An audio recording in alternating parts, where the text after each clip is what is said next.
So I'm creating a VM. On the VMware workstation, we are creating. Okay, so before cloud, like we may have either the physical servers or virtual machines we have.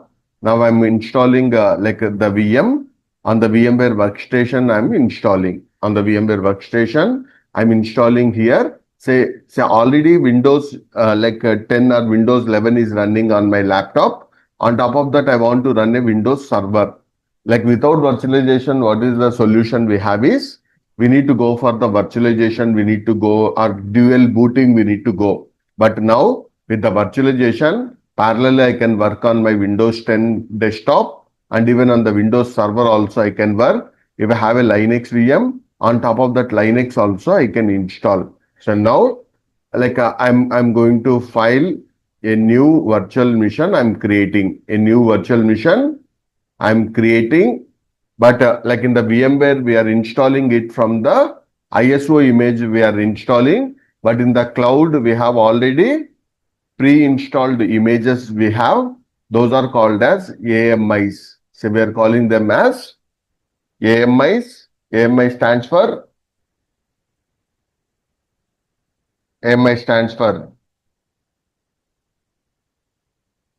Amazon Mission Images. So AMI stands for the Amazon Mission Images.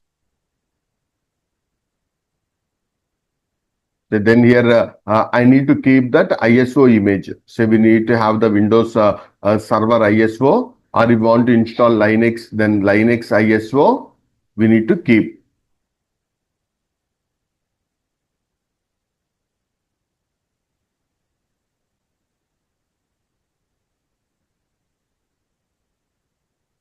So here we have this Windows Server 2016. So this is very manual process we required. But if I go for the cloud, that's very simple. So I'm choosing Cloud Server 2016. And for this VM, I'm allocating disk size is 60. But as of now, I have given only 20 GB I have given here. And I can customize the hardware. Okay, then I'm going to finish this.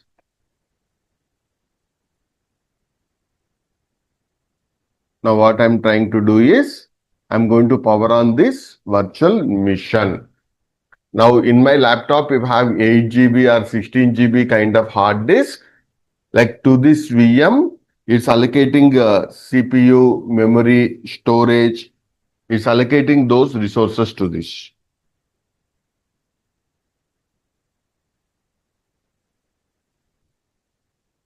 Yeah, any doubts on this?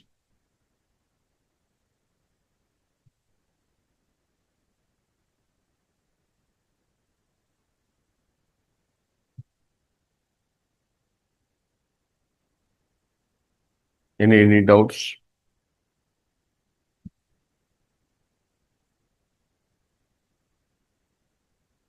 So now that OS is getting installed, but in the cloud, what is the advantage we have is with the AMI, we no need to install from scratch. Okay, so from the OS, we no need to install from the scratch. Already pre-configured templates or images are available. Those are called as AMIs. So what is the meaning of AMI? What is the meaning of AMI?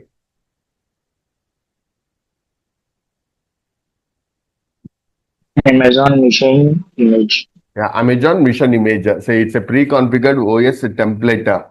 Okay, it's a OS template. Here we have one small setting is required for this. So VMware Workstation we are using as of now to create the VMs. But here we require the CPU, all those. But if I go for the cloud, what we required is, like we no need of the CPU, all those also is not required. Everything will deliver from the cloud itself we are getting.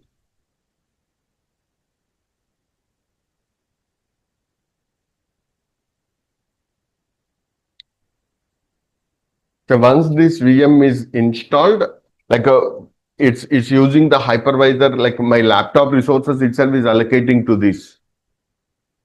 Okay, so CPU, memory, hard disk, all are sharing from this. But VMware Workstation, can you guess or can you tell me like is it type 1 hypervisor or type 2 hypervisor?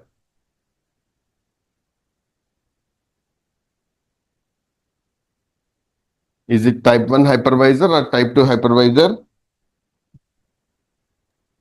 Yes, sir. Type 1.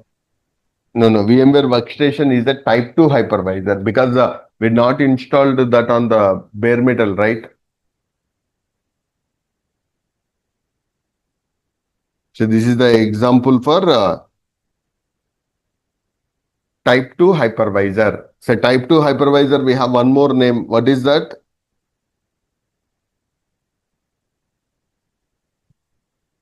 Type 2 hypervisor, we have one more name is there. The type 1 hypervisor we are calling as bare metal hypervisor and type 2 hypervisor is called as. So now here we are like installing Windows Server 2016. Type 2 hypervisor, the another name is hosted shared hypervisor. It's called as hosted shared hypervisor. Okay, so what is the concept of hypervisor is? Hypervisor is an operating system or firmware or like it's an application or software which is having the capability of running multiple operating systems on top of that. So that is the reason on my Windows 10 laptop I have installed like a VMware Workstation. Then on top of that we are running again 2016 like data center edition with the UI like desktop kind of experience we are going to manage here.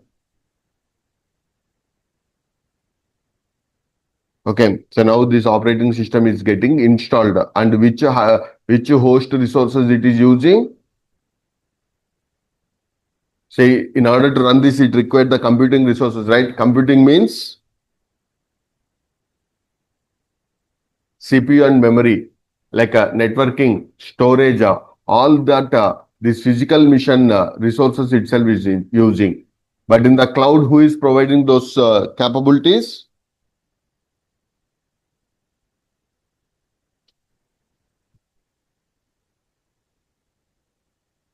In the cloud, who is delivering that? Who is delivering that? In the cloud, those hypervisor is like those resources have been provided by the ec2. Networking is provided by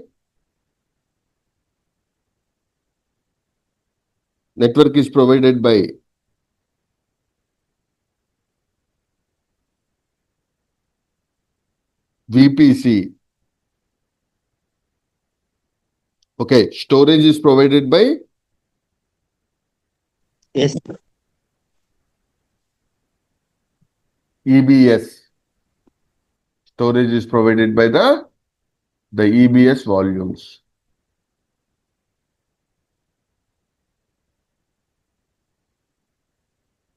So in the same way, we are going to manage even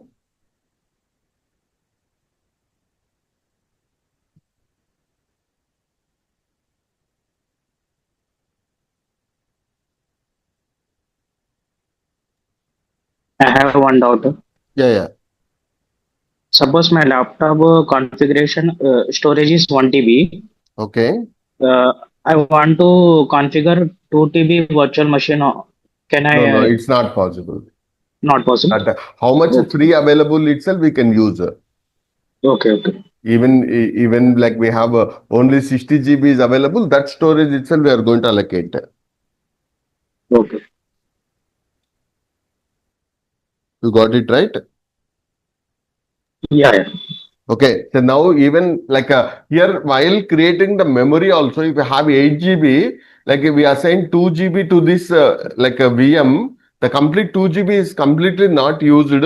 How much usage that is going to allocate? That hypervisor, what it is doing is, it is managing the virtual machine resources also. Okay, that virtual machine resources have been like a VMM, virtual machine management, virtual machine monitoring, also done by the hypervisor. Okay, as of now, what we are doing is on the type 2 hypervisor we are doing, but in the cloud data centers in the same way, we have like a type 1 hypervisor. What AWS is using the hypervisor? Type 1 A hypervisor. type 1. What is the name of that? What is the name of that hypervisor? GenSource. Okay, so GenSource is the hypervisor it is used. Okay, so then instead of GenSource now that is called as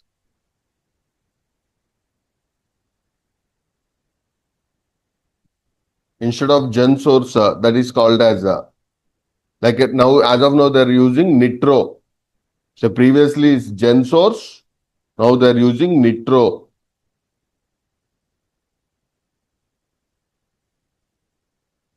Okay, so we are using VMware Workstation as of now we are using. So once this VM is there, we can connect to this VM like our physical machine itself. Okay, I can power off, power on, all these also from here I can manage. And I'm going to delete also.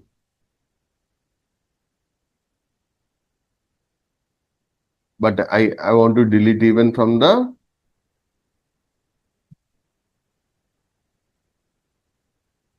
VMs also because unnecessary it uses CPU memory. So now I have stopped this VM, right? Then I have allocated 2 GB RAM and like maybe one processor or virtual CPU, one CPU, two CPUs that are again assigned back to the host itself. That means if the VM is not running, that resources have been again delivered to the host itself can use that.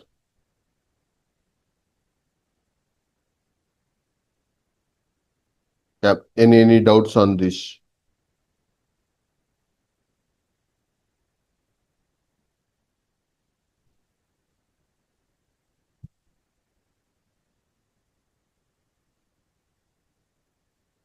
Any doubts?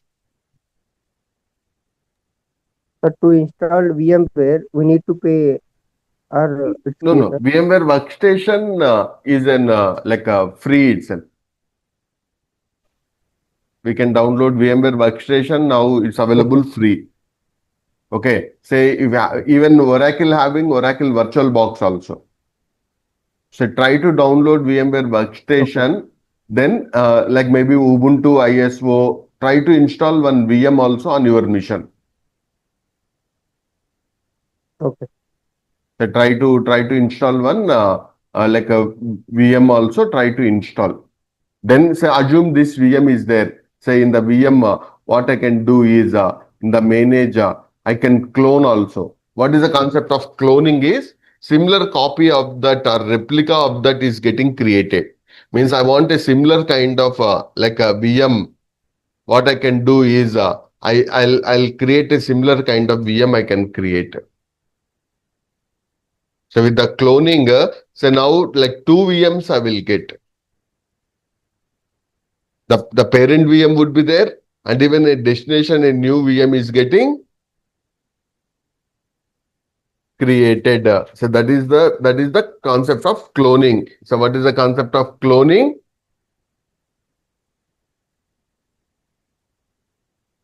So by cloning the similar kind of VM, if we want another replica, that replica is getting created. So that's the purpose. So now here we can clone that also. So suppose I want similar kind of this VM, then like I'll go for like manage, then clone. Okay, so now the cloning, like so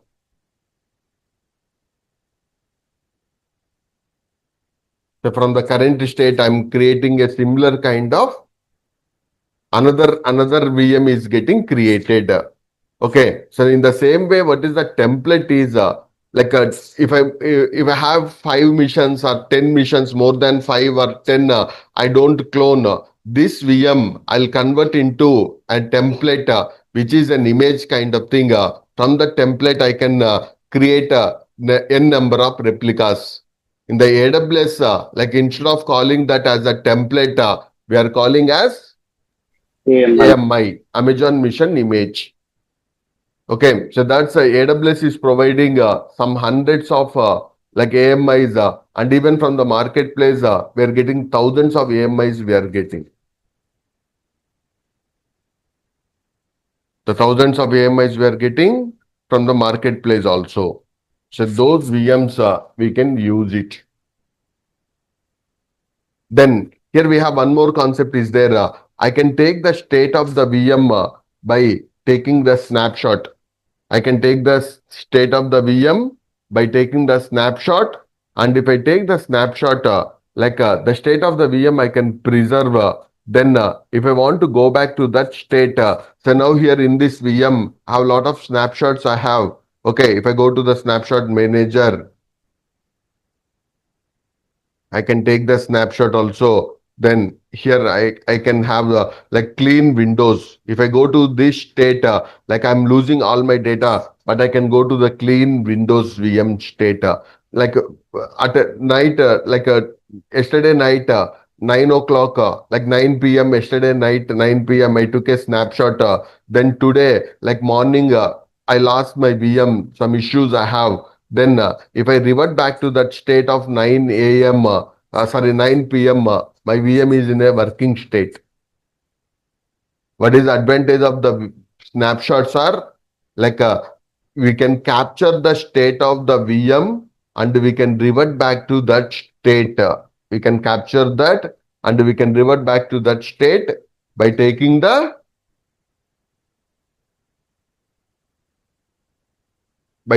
snapshots. By taking the snapshots, we can revert to that state. Yeah. Any doubts on this?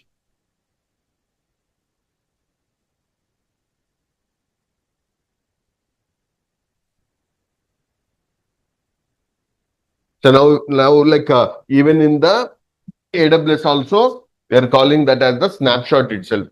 We are calling that as the snapshot itself. We are calling. Okay. So if someone asks about what is the difference between snapshot and template or image,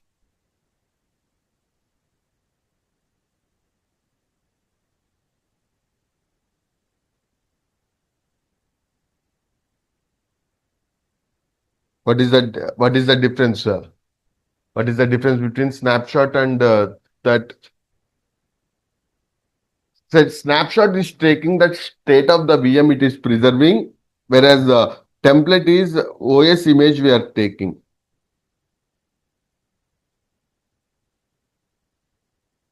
Okay, so that OS image we are taking by taking the snapshots.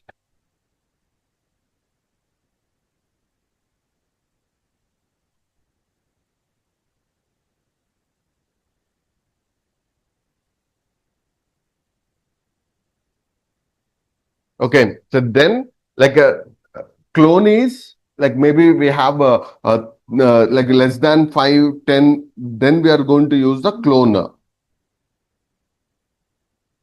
Okay, so if you have more than like 5, 10, even in AWS, if you have a AMI, like till now, some millions of people have been created those instances. At that moment, we are not using the clone kind of technology. We are converting that into the template. Okay, that's we are calling as the AMI, Amazon Mission Image.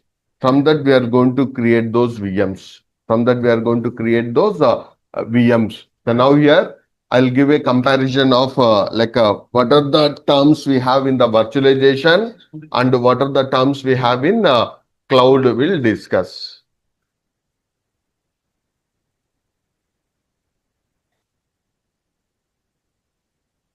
Okay, so now here we have a virtual mission. Okay, now in the cloud, we are calling that as ec2 instance. Like in the VMware, we are calling as a VM virtual mission or virtual server we have. But in the AWS, we are calling as an ec2 instance, a virtual computing environment or a virtual server from the AWS cloud, we are getting as ec2 instance. Then like we have like a template Now here also we are calling that as AMI. AMI stands for AMI stands for Amazon Mission Image. Amazon Mission Image. Amazon Mission Image. Okay, so that's Amazon Mission Image. We are going to manage.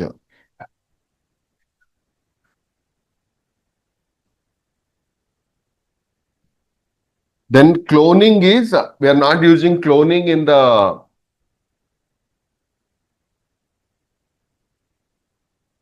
okay, so we are not using the cloning. We are using a template kind of AMI itself. We are using. Okay.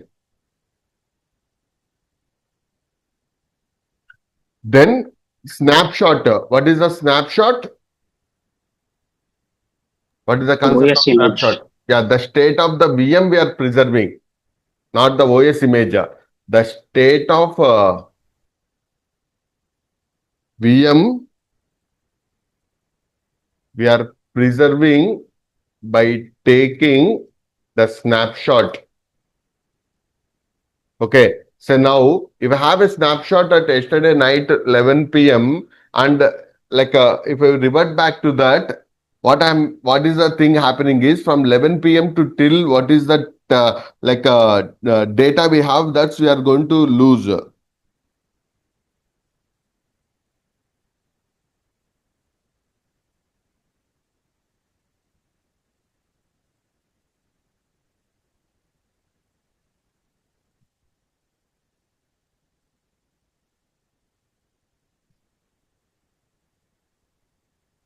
Okay, so that's like what is the meaning of snapshot? The state of the VM or in the AWS, the state of the instance we are preserving by taking the snapshot, and we can revert back to that state whenever we want. We can revert back to that state whenever we want.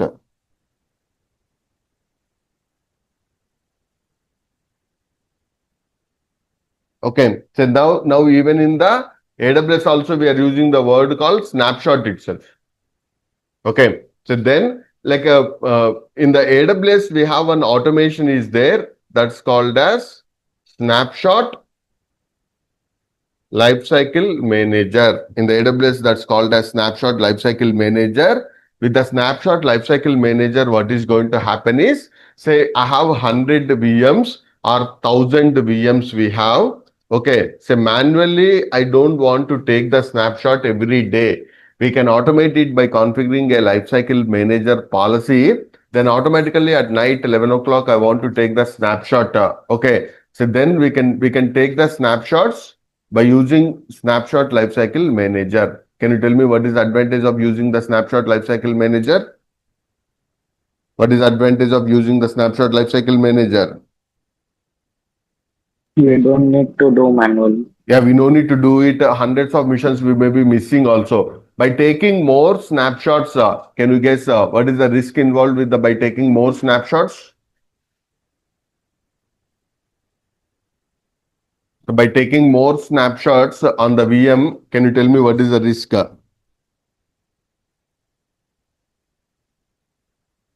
Say more snapshots will consume More storage. yeah, more storage. So more snapshots will consume more storage in order to avoid that one. Okay, so one of the best practices in the snapshot lifecycle manager itself, we can delete older snapshots also.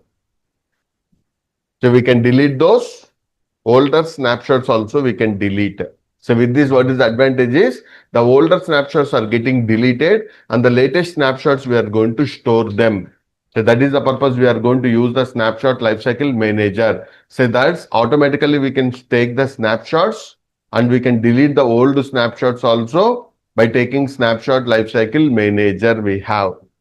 Okay, so that's manually also we can take the snapshots, but like it's not recommended to go for the manual. We have more things. And here we have one more security constraint we have. Reverting back to very old snapshot is very risky.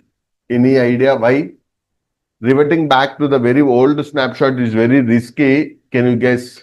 Because that patch levels are very old kind of patch levels. That security wise also will have the concerns by reverting back to the very old snapshots. That is the reason in my company we have like reverting back more than 15 days. Like that reverting back is very, very challenging kind of thing. Hence, we shouldn't revert back to the older snapshots. Okay, so maybe we can keep like a yesterday snapshot, day before yesterday snapshot, and we'll clean up remaining all those. Okay, so like this we can take the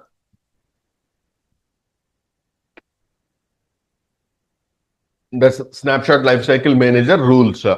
Then what is the difference between snapshot and the backup? The backup, what is advantage is like given like recent changes also we can take the backups.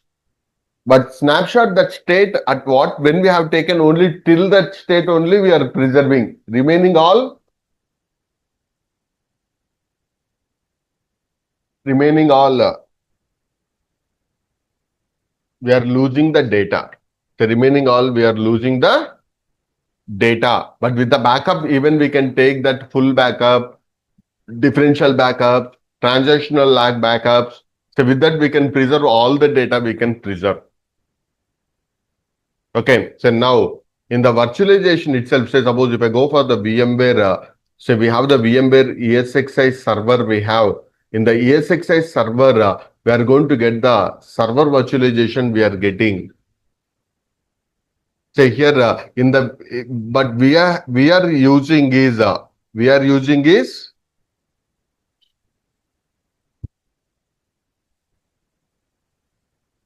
like VMware workstation. VMware workstation. So VMware workstation is the type 2 hypervisor we have. So it's a type 2 hypervisor we are getting. Okay, but in the AWS, what's happening is when we launch an instance, okay, its automation is going to happen. Now, just now I have created manually that VM, but per second itself, like hundreds of requests should be coming to AWS. In the minute, they would be getting some thousands of requests. Manually, they are not provisioning those. Like when someone launch an instance, using the like web services, AWS has automated that kind of launching mechanism.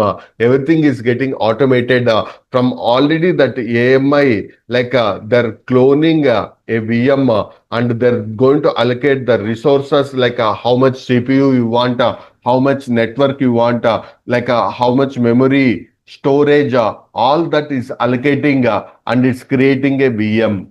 It's going to create a VM. That's VM we are calling as an ec2 instance. That VM we are calling as an ec2 instance we are calling. Okay, yeah, any doubts on this?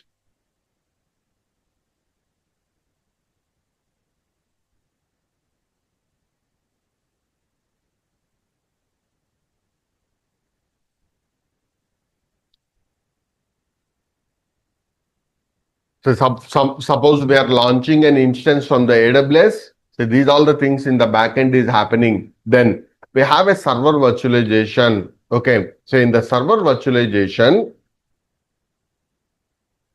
when we create a VM, okay, and like my server having a hardware, on top of that hardware, we are running 100 VMs. Okay, if I have a hardware failure happens, then what is going to happen? If any of the hardware failure happens, what is going to happen? All those 100 VMs will have the downtime or not? Okay, then VMware has provided one solution. That solution is called as HA. HA stands for high availability.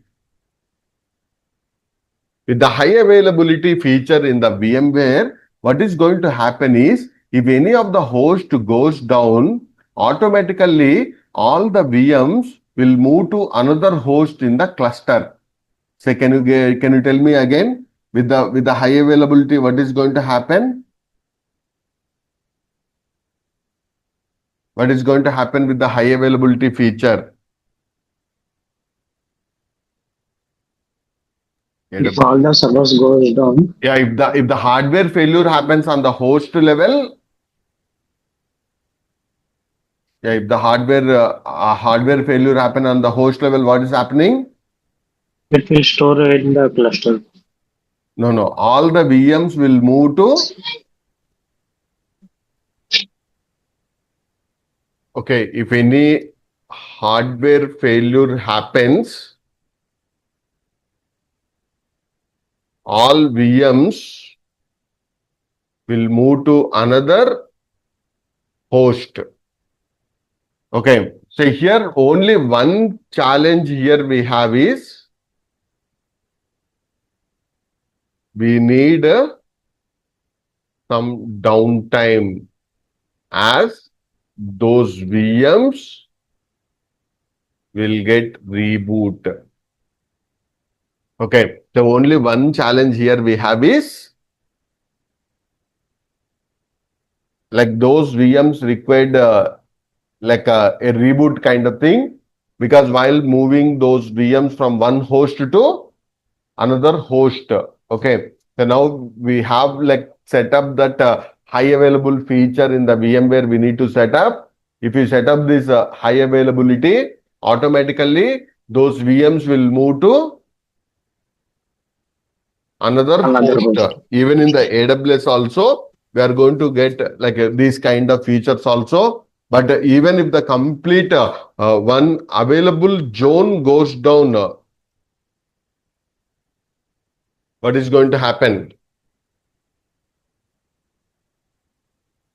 So we need to design the VMs. Okay, so configure instances in two different available zones. In two different available zones, we need to configure. With this, what is going to happen is, even if one zone goes down, the solution is highly available even from Another zone. another zone itself. Okay, the solution is highly available from another zone. So that is the purpose we are going to keep. So we are going to like keep the available zones we need to design. Okay, so now try to understand what are the like high available options available in AWS. We'll discuss. I created one instance in one available zone itself. Means I use only one available zone, one instance I kept. Then here AWS is like promising us 99.91 percentage of uptime. Okay, what is the risk here? 0.09. So 0.09 percentage of risk we have. So 0.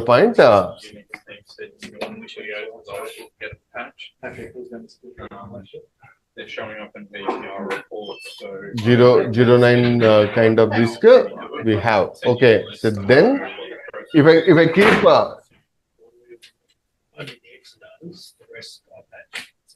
two instances I'm not sure which one's ODO. in the same zone I'm going to keep, but here we have one solution called as placement groups we'll discuss. But both the instances are in the same zone itself, in the same available zone we have. Then uptime is promised 99.95 percentage of uptime is promised. But you go for two instances in two available zones if we go. Okay, that's like 99.99 percentage of the uptime is possible. Okay, so which is having the highest percentage of uptime? All good. We are designing two critical servers in two different available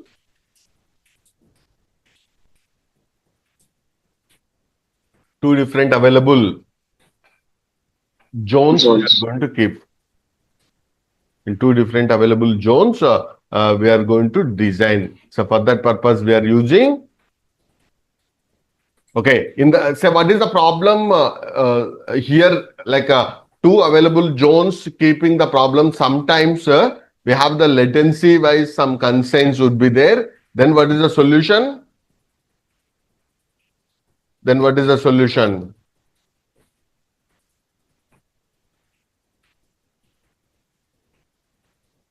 Then the solution is we are keeping two instances in Same zone. in the same zone, but there is one concept or solution called as placement groups we need to use. We need to use placement groups. By keeping in the placement groups, what is the advantage is like even one host goes down, storage wise, network wise, both the VMs are technically on two different hardware kind of devices. Okay, but if I keep only one instance in one available zone, like it's not recommended for the critical servers. Okay, it's not recommended for the critical servers. Then in the virtualization, what is your understanding of high availability? What is your understanding of high availability?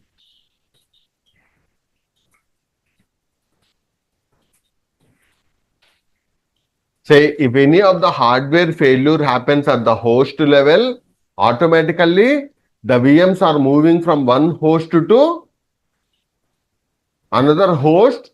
But what is the small drawback here? What is the drawback here?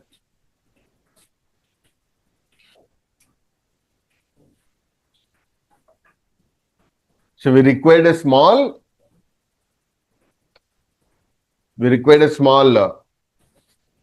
Reboot. so a small reboot is required. Small reboot is required for those.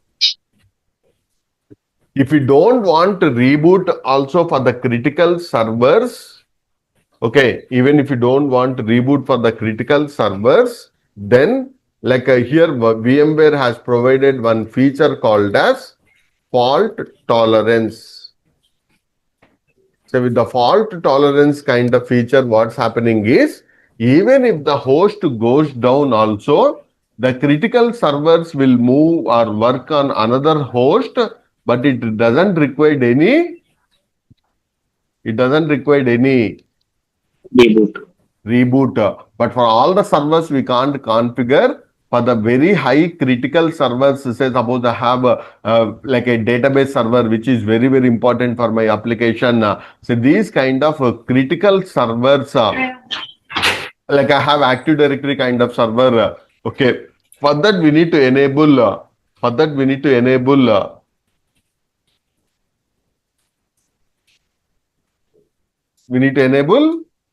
Fault tolerance. Okay, so that's like in the cloud, we are not responsible for all this. Cloud itself is AWS itself is responsible. So sometimes I'll tell one example. So now here we have one feature called as vMotion. Now, like I have one host, like host meaning is it's a physical server. Even in the AWS also, AWS will maintain those physical host. Under that host, we have like maybe like health of the host is very poor. Say there would be some like monitoring kind of tools at the hardware level also. They're going to identify those like a hardware health is very poor. Okay, at that moment, what we are going to do is like we are moving those hosts from one mission to another host. That feature is called as vMotion. vMotion. Can you tell me one use case when we'll do the vMotion? I have a hardware, like a hardware is under maintenance kind of thing, or that hardware we want to upgrade to another hardware. Okay, even in the AWS also, because the hardwares are like not a permanent kind of thing, we'll have 3 years or 5 years kind of maintenance kind of period.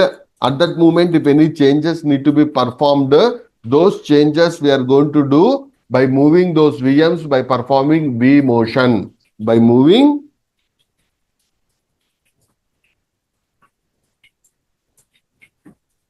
vMotion, we are going to perform. Yeah, any doubt on this?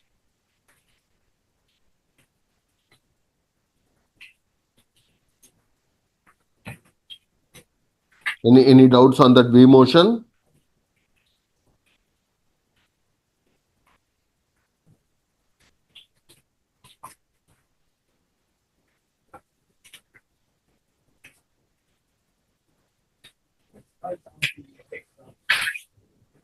Then in the vMotion, we have two types of vMotions. We have like a hot, okay, and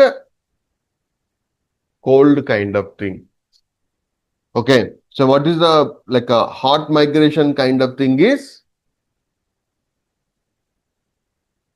if the VM is running state, if you perform that vMotion kind of activities, then that's called as hot migration kind of thing. Okay, what is soft?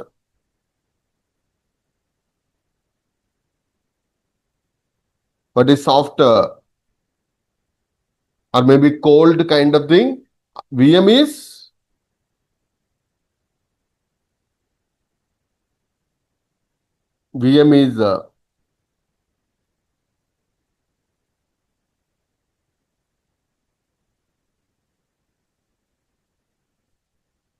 please tell me, VM is in the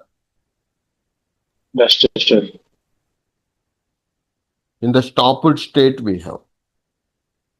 Okay, so VM is in the stopped state. If you do the vMotion, that's like a cold migration kind of thing. If the VM is in the running state itself, if you perform,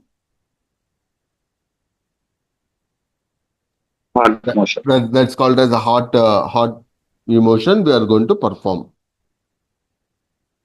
Okay, so what is the use case for performing the vMotion? Like your hardware failures are happening and we want to move that like a hardware, we need to upgrade to the higher level of and I want to remove my hardware because AWS is maintaining the data centers even for 20 years also, that hardware is not available. They need to remove or clean up those hardwares also, they need to perform. These kind of operations also AWS will provide. And for this, what we need to do is, at the maintenance period, they will tell, say, suppose your VM is running on that hardware. Okay, so then at that moment, like they will tell us to restart our VM, then automatically that VM will move to another hardware. Say suppose today what is the date is September 23rd. Say September 23rd, they send an email, your VM required to upgrade the hardware. Then October like 15th, they given the time. So now what is this meaning is?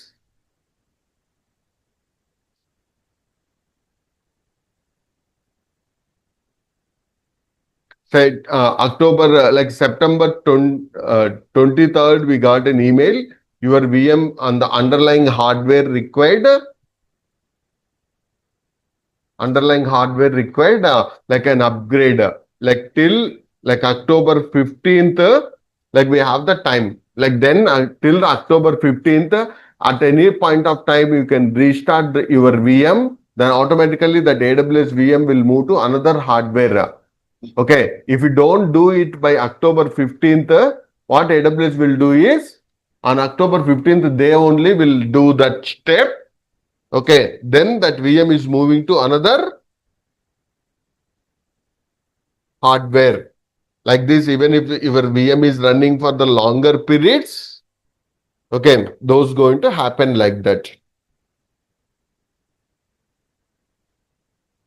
Okay, then there is one more VMware feature is there called as DRS. So what is the concept of DRS is, dynamically we are allocating the resource scheduling. Assume I have one host, this is having 80% is filled.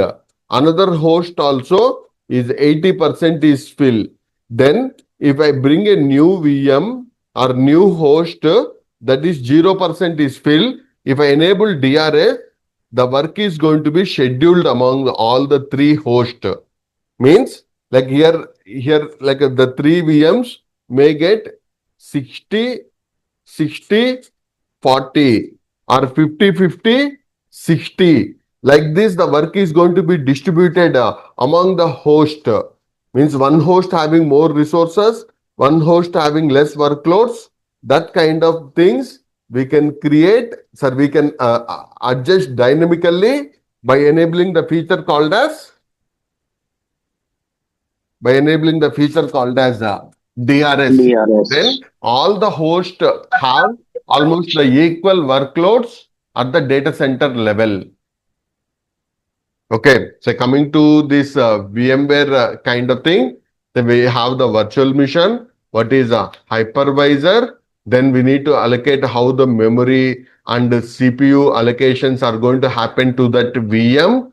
Then like cloning. Then like we need to understand this snapshot, template, migration, storage migration, then like even networking concepts like virtual switch, all those, and how the storage is going to be virtualized and allocated. Then like HA, DRS, FT. So these all the different features we have on top of VMware. But these all the part now is the responsibility of the AWS provider itself. These all have been taken care by the AWS itself. We no need to worry about all these. Okay. Previously, on the private cloud or on the virtualization environment, we are responsible for all these.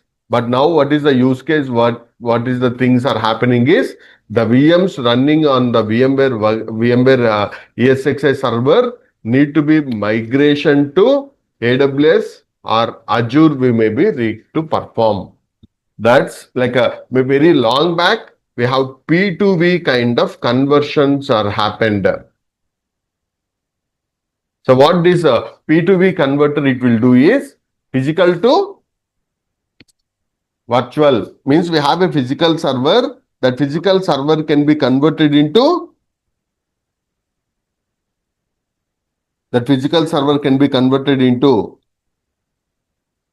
Virtual server. virtual machine by using a P2V converter. But now in the AWS, now we have like SMS kind of tool is there. What is the meaning of SMS is virtual to cloud we are converting.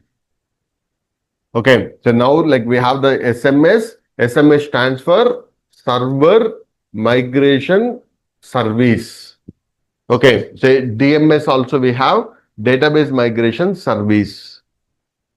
Okay, so using the server migration service or database migration service, on-premises servers or on-premises databases, even we can move to any of the AWS cloud kind of migration strategies also. Now, like to the client, if I tell we'll create a new instance, he may not accept that because he wants that existing VM itself need to be migrated to cloud because he may be using that VM for the past 5 to 10 years also. He has a lot of application settings. He has a lot of application data in that VM. That server itself we want to migrate.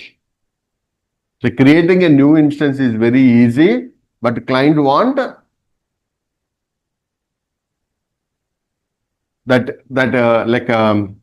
new instance he is not accepting. He is accepting for the migration itself. That kind of migrations also happening from on-premises virtualization environment to so cloud. Those migrations are happening. Okay. Any doubts on this?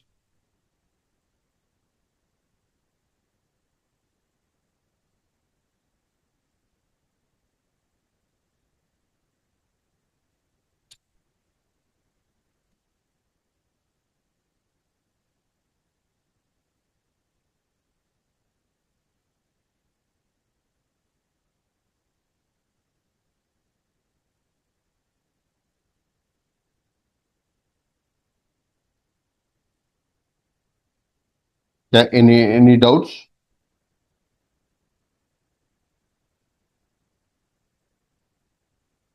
Then here we are provisioning an EC2 instance is very easy. We have the AMIs, and coming to that AMIs, what we have is, say we have the AMIs related to,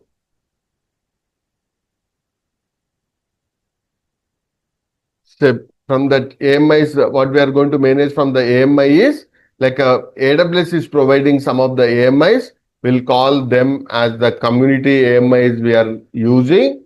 Then second one is like from the our own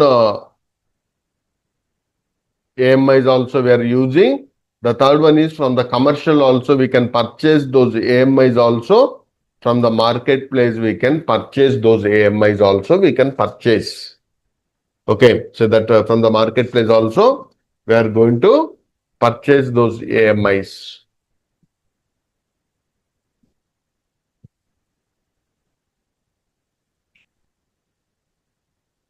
The community AMI is mostly AWS is providing at free of cost.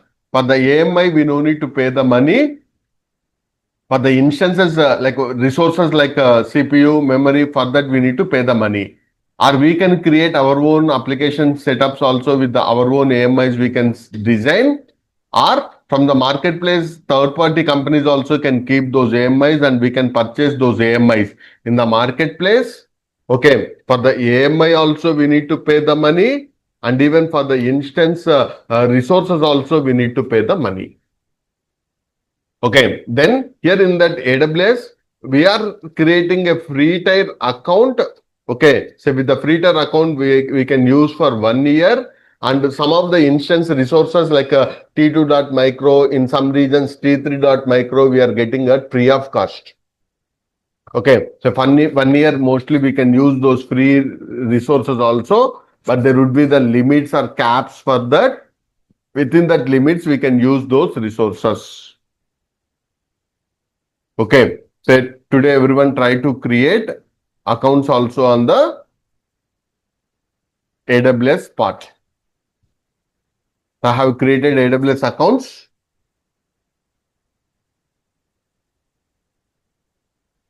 Have created AWS accounts.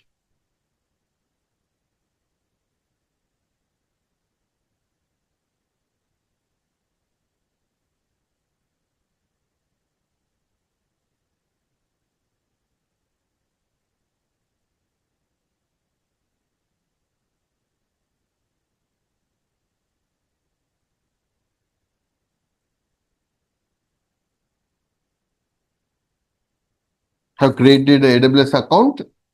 So try to create an AWS account. We are getting a free tier 1 year eligibility. But to create account, we require either debit card or credit card. RuPay card is not accepted. I prefer to use debit cards itself. Okay, so try to create an account, and account activation will take minimum like 24 hours. Okay, after that we can provision the resources.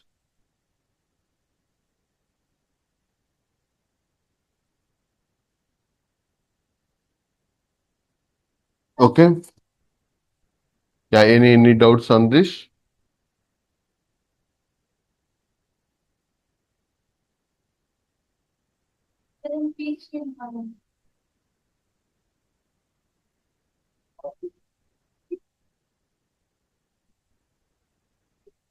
Yeah, any doubts on this?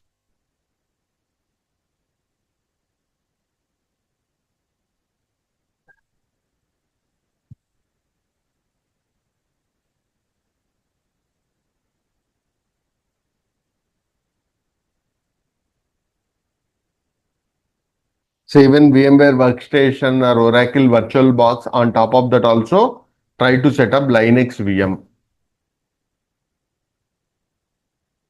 So try to set up the Linux VM also, try to set up.